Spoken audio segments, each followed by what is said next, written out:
ജമ്മ് test ചെയ്യുന്ന വിധം കാണിച്ചു തരുക. ഇത് എന്തിനാണെന്ന് ചോദിച്ചാൽ ഇപ്പോൾ ഈ ജമ്പ് ടെസ്റ്റ് ചെയ്തതിന് സർട്ടിഫിക്കറ്റ് ഒന്നും തരത്തില്ല. പക്ഷെ നിങ്ങളുടെ കയ്യിലൊരു സ്റ്റോൺ ഉണ്ട്, നിങ്ങളുടെ ഗ്രാൻഡ് ഫാദറോ അല്ലെങ്കിൽ ട്രഡീഷണൽ ആയിട്ട് കിട്ടിയ സ്റ്റോൺ എന്താണെന്ന് അറിയണം. അതിന് ഓടിപ്പോയി ലാബിൽ പോകേണ്ട, ഇവിടെ വന്നാൽ ഞങ്ങൾ കറക്റ്റ് ചെയ്ത് ഏതാ സ്റ്റോൺ എന്ന് പറയും. നമുക്കൊരു ഡീറ്റെയിൽ സർട്ടിഫിക്കറ്റ് വേണമെങ്കിൽ ഗവൺമെൻറ് ലാബറട്ടറീസ് ഉണ്ട്, ഓതറൈസ്ഡ് ആയിട്ടുള്ള ലാബറട്ടറീസ് ഉണ്ട്, അവിടെ പോവുക. അപ്പോൾ ഇത് ഞാനിപ്പോൾ റൂബി എന്ന് പറയുന്ന സ്റ്റോൺ ആണ്. ഇപ്പോൾ ഇതെല്ലാം ഞങ്ങൾ ഒരുമിച്ച് എല്ലാവരും അസോസിയേറ്റ് ചെയ്ത് വർക്ക് ചെയ്യുന്നത് എല്ലാം വളരെയധികം എക്സ്പീരിയൻസ്ഡ് ആയിട്ടുള്ള ആൾക്കാരാണ്. ഞാൻ വേണമെന്നൊന്നുമില്ല, ഇവർ തന്നെ ഇത് ടെസ്റ്റ് ചെയ്ത് കാണിച്ചു. ഇപ്പോൾ റൂബി ഇതൊരു ക്രോസിൽ നമ്മൾ റൂബി പറഞ്ഞിരിക്കുക, ഒരു കസ്റ്റമർ ഓർഡറാണ്. അപ്പോൾ ഇത് ഒന്ന് ടെസ്റ്റ് ചെയ്യുക.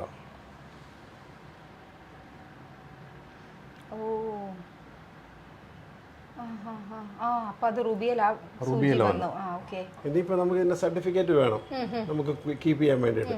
ഇത് വേണം നമുക്ക് ലാബിൽ കൊടുത്തു കഴിഞ്ഞാൽ ഇതേ ക്യാരറ്റ് ഇതിൻ്റെ മിനറൽ കൊറണ്ടം എന്ന് പറഞ്ഞ മിനറൽ ഗ്രൂപ്പിൽ പെടുന്ന കൊറണ്ടം എന്ന് കാണും. മിനറൽ കൊറണ്ടം അങ്ങനെയാണ് വരുന്നത്.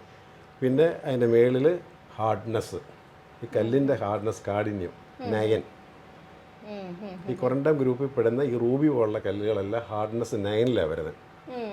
ഡയമണ്ട് വന്ന 10-ൽ വരും. അതാണ് ഏറ്റവും ഹാർഡസ്റ്റ് സ്റ്റോൺ എന്ന് പറയുന്നത്. അത് മുഹമ്മദൻസ് പറയുന്ന സ്കെയിലിൽ ആണ് ഇതിനെ അടിസ്ഥാനപ്പെടുത്തിയിട്ടാണ് ഇത് വെച്ചിരുന്നത്. അപ്പോൾ ഇത് കൊറണ്ടം മിനറൽ എന്ന് കാണും, ഹാർഡ്നെസ് കാണും, ഇതിനകത്ത് കൺക്ലൂഷനിൽ നാച്ചുറൽ റൂബി എന്ന് കാണും. നാച്ചുറൽ.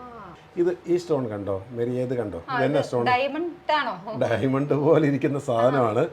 ഇത് ഗ്ലാസ്സാണ്, ഗ്ലാസ് സ്റ്റോൺ ആണ്. അപ്പോൾ അത് ഇതിനകത്ത് നമ്മൾ വെച്ചാൽ ഗ്ലാസ്സായി നിൽക്കുക.